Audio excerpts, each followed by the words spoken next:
Namatay ang isang mahal na guro sa high school at inakusahan ng pagpatay ang isang estudyante habang gumagawa sila ng kalokohan kasama ang mga kaibigan niya. Nahaharap din sa kaso ang apat na kaibigan ng estudyante kaugnay ng pagkamatay ni Jason Hughes. Ikukwento ko ang babalang ipinadala ng distrito ng paaralan bago napatay si Hughes at ang pahayag ng kanyang asawa na yon. Ako si Angelette Levy para sa Crime Fix.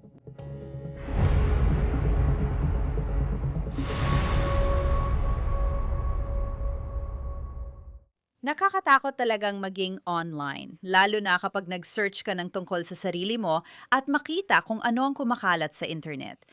Ang pangalan mo, numero ng telepono, pati na rin ang address mo ay maaring nakakalat lang dyan para nakawin at ibenta ng mga data broker at scam artist. Si Incogni, ang sponsor natin, ang maghahanap ng data broker na may impormasyon mo at magpapatanggal nito.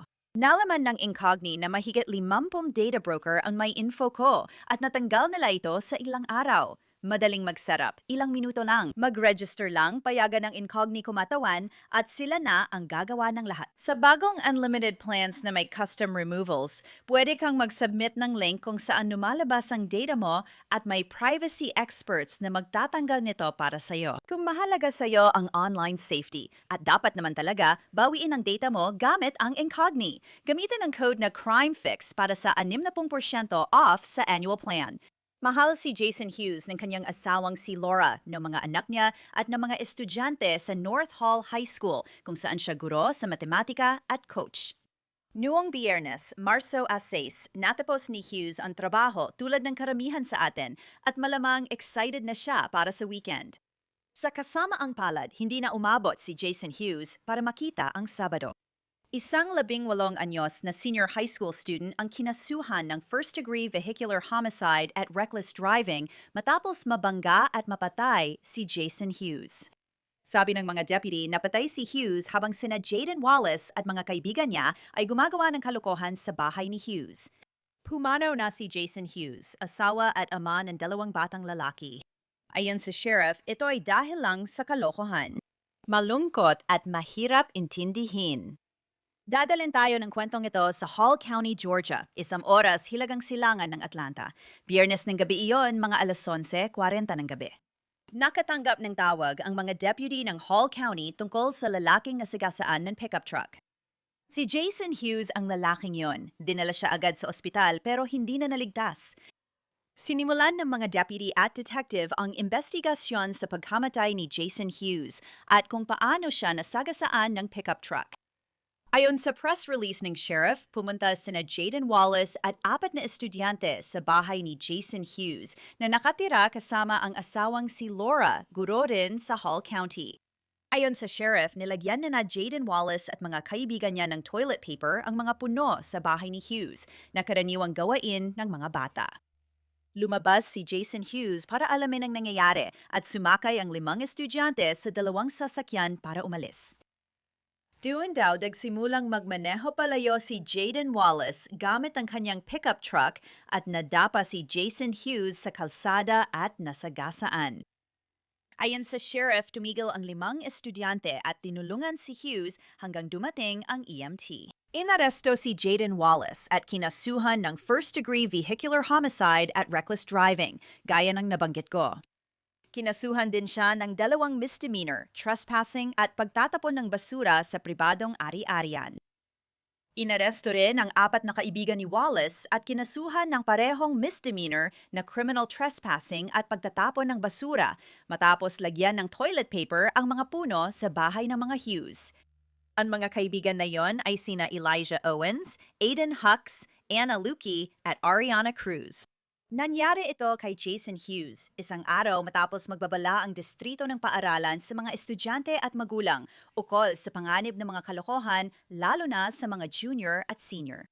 Nag-post ang distrito sa Facebook, mga magulang at estudyante. Habang papalapit ang spring prom season, gusto naming talakayin ang mahalagang usapin tungkol sa asal ng mga junior at senior natin.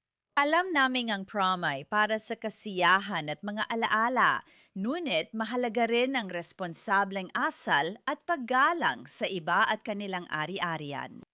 Noong mga nakaraang taon, ang ilang kalokohan tuwing prom season na minsan ay tinatawag na junior/senior wars ay sumobra at nagdulot ng pinsala sa mga ari-arian. Hinihikayat namin ang lahat ng estudyante na umiwas sa anumang aktibidad na posibleng makapinsala o makasira sa ari-arian ng paaralan o ng iba. Hindi lang masamang asal ang ipinapakita ng ganitong gawain, kundi nakakasira rin sa reputasyon ng paaralan, pamilya at komunidad. Mahalagang maunawaan ang mga posibleng mabigat na kahihinatnan ng pakikilahok sa mapanirang pag-uugali. Ang pagsira ng ari-arian ay maaring magdulot ng kasong kriminal at makaapekto sa iyong paglahok sa pagtatapos at iba pang espesyal na okasyon ngayong taon.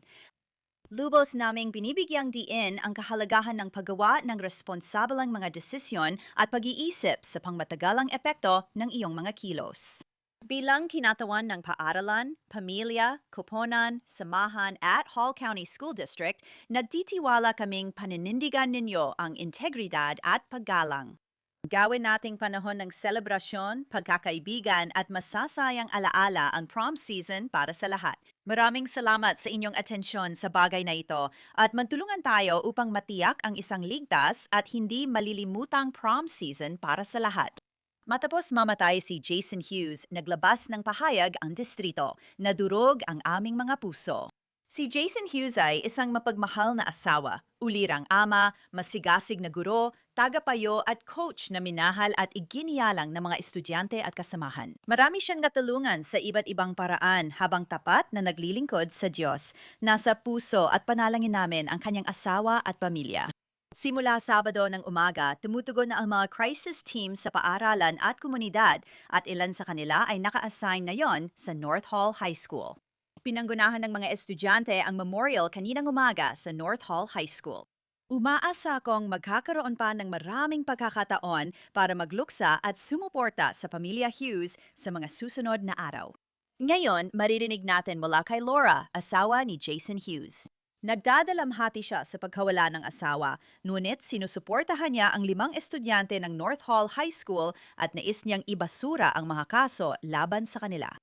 Ayan sa pahayag ni Laura Hughes, malapit si Jason sa mga estudyanteng ito at lumabas siya upang mahuli sila, hindi para awayin. Sinabi niya na madulas ang kalsada dahil umulan at nung tumapak siya sa kalsada, doon siya nadulas. Ayon kay Hughes, napakalungkot ng trahedyang ito at determinado ang aming pamilya na pigilan ang isa pang trahedya na makasira ng buhay ng mga estudyante. Taliwas ito sa panghabambuhay na dedikasyon ni Jason sa mga batang ito. Kaya gusto ko makakausap natin si Meg Strickler. Isa siyang abogadong tagapagtanggol ng mga akusado sa Metro Atlanta area, mga 1 oras mula sa Gainesville kung saan nangyari ang trahedya. Meg, Diyos ko. Iniisip ko lang ito at nasasabi ko sa sarili ko, alam mo, isa akong ina, isa ka ring ina. Pwede itong mangyari sa mga anak natin o sa asawa natin. Ibig kong sabihin, madali tayo mapunta sa alinmang panig ng sitwasyong ito. Anong masasabi mo? Alam mo, kinuha ng mga deputy sa Hall County ng mga detective si Jaden Wallace. Kinasuhan siya ng vehicular homicide, reckless driving at 2 misdemeanor. Maging ang mga kaibigan niya ay kinasuhan ng misdemeanor sa pagtatapon ng basura. Ano agad ang masasabi mo dito? Hula ko lang ito at hula ko lang talaga na baka may video mula sa dashboard ng kotse. Alam mo, may mga kotse ngayon na may video o kaya may mga door ring cam o kung ano pa man, mga pole cam. Sino ba ang nakakaalam? Malakas ang hinala kung alam nila na pabaya siya sa pagmamaneho. Kaya nga, first degree ito kahit sa yugdong ito ngayon. Malaki siguro ang ginawa niya kaya ganito agad ang isinampang kaso. Ibig sabihin, alam na nila. At hindi ko alam kung saan nila nakuha ang impormasyon yon. Maaring galing sa mga saksi, maaring galing sa pole cam, maaring galing sa ring cams, hindi ko alam. Pero isang pickup truck na kasagasa ng tao ay isang kakilakilabot at mahirap tanggapin na kwento mula sa isang senior prank. Meron akong anak na babae na junior sa high school. Alam mo, kapag 17, 18 o 19 na taong gulang ka pa lang, hindi pa lubos na na-develop ang utak at hindi pa maayos ang pag-iisip. Pero ito ay isang senior prank lang talaga. Sa simula, ito ay isang senior prank lang. Naglalagay sila ng toilet paper sa mga bakuran ng tao. Kung paano ito umabot sa ganitong antas ay isang bagay na sa tingin ko wala sa atin ang makakaintindi. Hindi talaga. At naisip ko, alam mo yon, medyo nag-iisip lang tayo dito. Pero pakiramdam ko kasi madalas na nating napag-uusapan ang mga ganitong bagay. Alam natin kung paano nangyayari at maaaring mangyari ang mga bagay sa crime scene. Para malaman ng lahat, humingi ako ng kopya ng body-worn camera footage ng insidenteng ito. Minsan, tumatagal yon depende sa ahensiyang kinakausap mo, depende sa estado, at depende sa mga batas tungkol sa records. Maaring abutin ng ilang buwan bago natin makuha ito dahil sa investigasyon o baka makuha agad. Sa tingin ko, matatagalan pa. Pero alam mo, may 18 anyos na bata dito, si Jaden Wallace, at siya ay isang senior sa high school. Iniisip ko, alam mo, nangyayari talaga ito. Inaakusahan siyang nasagasaan niya ang guro. Alam mo, malinaw naman na hindi ito sinadya, pero lahat sila huminto, ayon sa sheriff. Tumulong sila. Tinutulungan nila ang kanilang guro na malapit sa kanila. Kilala nila siya. Si Jason Hughes, mahal ng lahat. Iniisip ko, baka may nagsisigawang tao nung dumating ang pulis. Baka sinasabi niya, hindi ko sinasadya. Parang ganito siguro ang nangyari. Kaya siguro marami siyang nasabi pagdating ng pulis. Ganon din ba ang iniisip mo? Oh, sigurado. Pati na rin yung iba pang kinasuhan ng misdemeanor. Anong nangyari? Ano ang humantong sa alas 11:40 ay 5 ng gabi? Sige, mga bata ito at pasensya na kung agad kong naisip na may kinalaman ang alak o marijuana. Bilang may dalawang teenager, medyo alam ko ang ganitong bagay. Isa akong criminal defense lawyer. Mukhang posibleng may kinalaman ng alak. Pero tandaan, kapag may naaresto, hindi ibig sabihin nun na siguradong magkakaroon ng formal na kaso laban sa kanya. At saka, kapag wala ka pang 21 taong gulang, ang mga batas natin tungkol sa DUI, sa tingin ko, pare-pareho sa buong bansa. Mas mababa ang limitasyon. Okay. Sa tingin ko, kinasuhan sila ng vehicular homicide at reckless driving para umabot sa first degree. Pero pwede pang tumaas yon kung nagpa-blood test sila, breathalyzer, hindi pa natin alam lahat. Pag nakuha mo na ang body cam mo, mas marami tayong malalaman. Pero sa tingin ko na maaring naging problema ang alak dito at maaring naging bahagi ito ng insidente. Dahil dito, naging mas malabo ang pag-iisip nila tungkol sa pagmamadali gamit ang pickup truck sa neighborhood. Hindi kailanman tama ang mabilis na pagpapatakbo sa neighborhood. Lahat tayo ay may tinitirhang neighborhood. Maling magpatakbo ng mabilis doon. Walang diskusyon. Marami pa tayong matututuhan kapag nagkaroon na ng preliminary hearing na sa ngayon ay nakatakda sa ika-1 ng Abril. At oo, ang pamantayan sa hearing na iyon ay probable cause. Alam mo, iyon lang ang kailangan nilang ipakita sa hukom. Pagkatapos nito, dadalhin ito sa grand jury. At maaring tumaas ang kaso. At sa ngayon, si Jaden Wallace lang ang kinasuhan ng pagpatay kay Jason Hughes dahil siya ang nagmamaneho ng pickup truck ayon sa mga deputy ng sheriff. Kaya gusto kong pag-usapan ngayon ang pahayag na inilabas ni Laura Hughes, asawa ni Jason Hughes. Gusto niyang ibasura ang mga kaso. At parang, wow, ang bait niya. Ibig kong sabihin, napakabuti niya, napakabait niya. Sabi niya, tingnan ninyo, ang asawa ko, hindi siya lumabas na gale para harapin ang mga batang ito. Mahal at kilala niya sila. Lumabas siya doon para mahuli sila sa aktong ginagawa nila, alam mo, at nadapa siya. Kaya nangyari ito. Sabi niya nadapa at nadula siya, tapos nasagasaan ni Jaden. Pero kahit ganon, may insidente pa rin tayo nangyari. Kaya nga ang estado ang nag-uusig ng mga kaso. Hindi ang mga biktima, may ambag ang mga biktima, pero ang piskal o ang DA ang gagawa ng huling desisyon dito. At muli, ang mga sirkumstansya ang magpapabigat o magpapagaan sa kaso. Nagtatrabaho rin siya sa paaralan at personal siyang sangkot dahil asawa niya yon. Pasensya na kung naistorbo kita. Kilala niya ang mga estudyanteng ito. Base sa aking karanasan, masasabi ko na kapag ang mga biktima, kung ganito ka maawain mula simula, mukhang magiging maganda ang takbo ng pagresolba nito. Ang nakakatulong sa kasong ito, at ayaw kong sabihin yon, pero ang nakakatulong ay ang edad, ang pagiging aksidente nito, at ang katotohanang ayaw ng pamilya ng biktima na magsampa ng kaso. Hindi pa alam kung ano ang makakapagpabigat sa kaso. Alam mo, Kung ano ang nasabi, sino ang nagpakabait at hindi nagpakabait. May alakban na sangkot, may mga tableta, droga, o kung ano pa man sa sasakyan. Hindi ko naman sinasabi na ganun niya. Sinasabi ko lang based sa karanasan. At saka isang talagang magaling na abogado. Napaabot ko na ang mga ganitong kaso sa probation kapag marami silang ginagawang community service. May sarili silang counseling para makagawa ng mas mabuting desisyon. Kung papasok na si Jaden Wallace sa kolehiyo, ito ang mga bagay na maaring mag-udyok sa hukom na panatilihin siyang nasa tamang landas. malalaman pa natin yan dahil marami pa tayong hindi alam. Maaring aksidente lang ito, pero may kinalaman din ang reckless driving. Hindi rin natin alam ang bilis niya noon. Hindi pa natin alam ang eksaktong detalye na nangyari maliban sa si Jason Hughes ay, alam mo na, sa kasama ang palad ay nasagasaan ng isang pickup truck at hindi na siya nailigtas. Ibig kong sabihin, kakilakilabot talaga, alam mo yon, talagang napakasama. Huminto naman sila, ibig sabihin, maganda yon para sa kanila, hindi naman sila tumakas.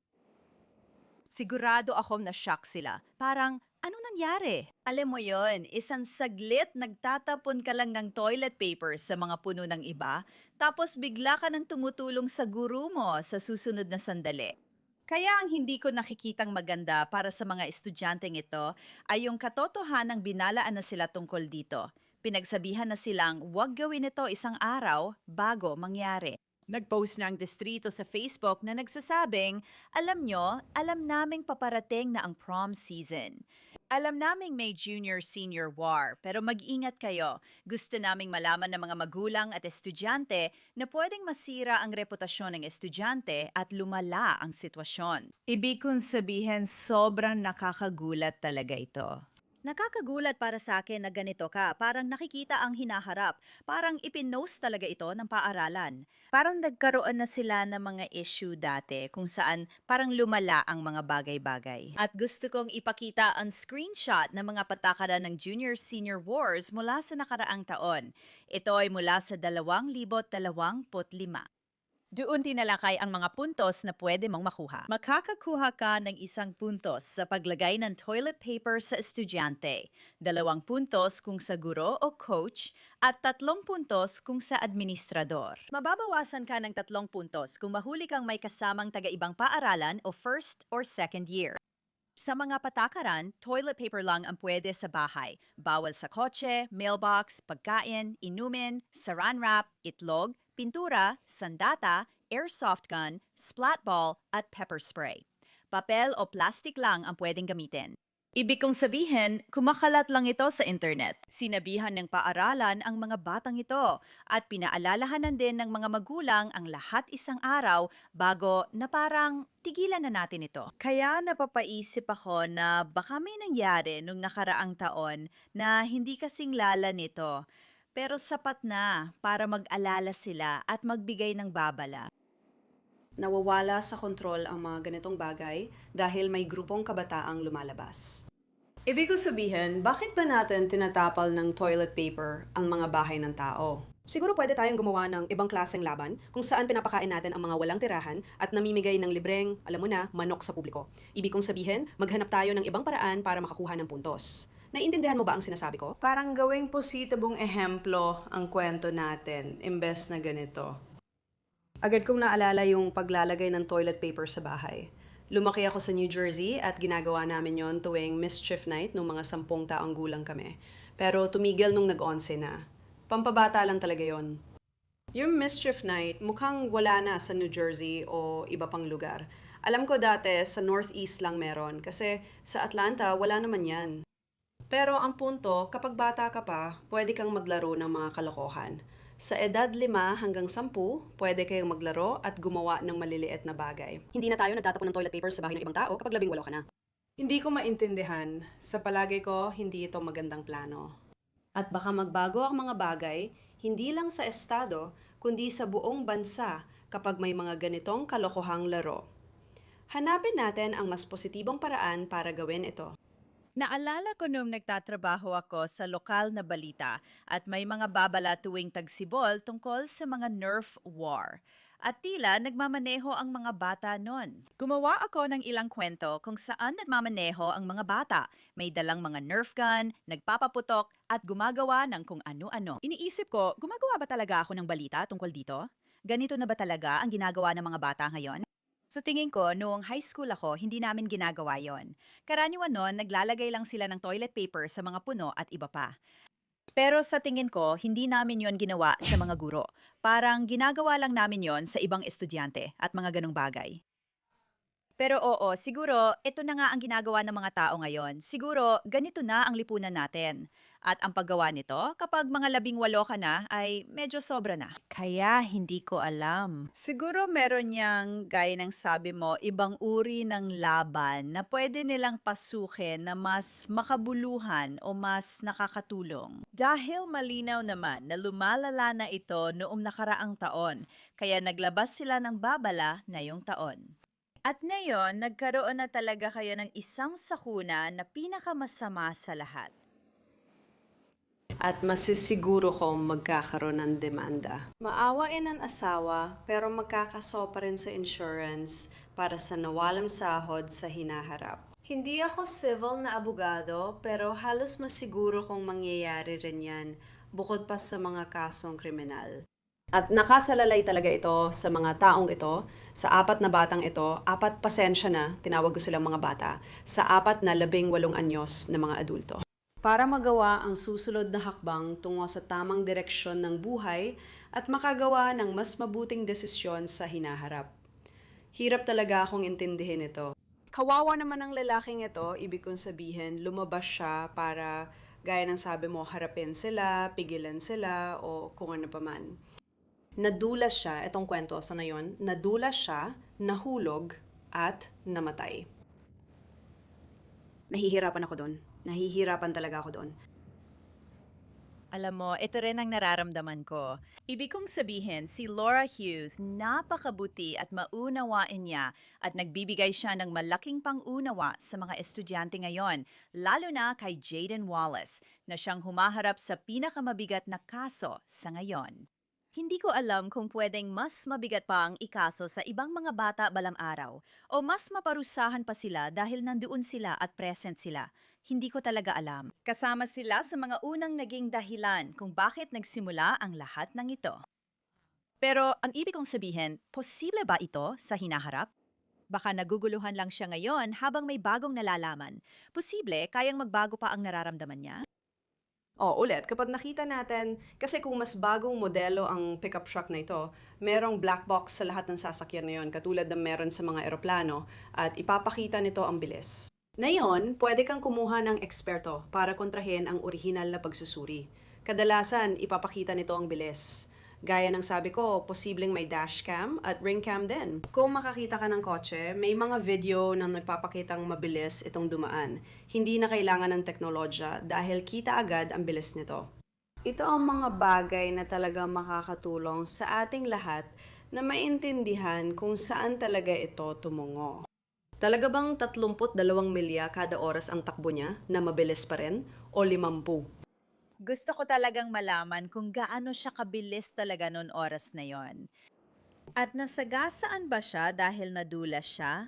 O nasagasaan ba siya dahil nabangga muna siya tapos siya ka nasagasaan? Tama, eksakto. Hindi natin alam. Ang alam lang natin ay nasa unang press release. Sa tingin ko, ang accident reconstruction at karagdagang impormasyon ang magpapaliwanag sa buong kwento. At kapag naimbestigahan na ng forensic ang truck na yon, malalaman natin kung may tama ba sa harap ng sasakyan. Di talaga natin alam. Ang alam lang natin ay yung initial na info mula sa press release. At iyon lang. Nahatak na ang truck at nasa garahe na yon. Tulad ng sabi mo, isa sa ilalim ito sa forensic na pagsusuri. At bahagi iyon ng accident reconstruction na gagawin. Karaniwan, itong isinasagawa ng mga pulis ng estado na dumating sa insidenteng ito. Karaniwan silang nag-iimbestiga ng homicide cases, lalo na yung may kaugnayan sa sasakyan. Kaya may iba pa tayong malalaman bukod sa alam natin ngayon. Halagang nakakatakot ito. Si Jason Hughes ay may 2 anak na lalaki at asawa. Lalaki ang mga batang ito na walang ama dahil lang sa isang senior prank. Sobrang nadudurog ang puso ko para sa kanila. Nakakatakot at masakit. Meg Strickler, salamat sa pagsama. Maraming salamat. Salamat sa pag-imbita sa akin. Mayroong GoFundMe na inilaan para sa asawa at mga anak ni Jason Hughes. Sa oras ng pagre-record na ito, nakalikom na ito ng mahigit $200,000. Ang mensahe ay nangangalap ng pondo bilang pag-alala kay Jason Hughes para matulungan ang pamilya niya sa gastusin at kinabukasan ng mga anak sa kolehiyo. Ang buhay ni Jason ay biyaya sa marami at ang biglaang pagpanaw niya ay magiging napakahirap para sa kanyang asawa at 2 batang anak na lalaki sa mga susunod na taon.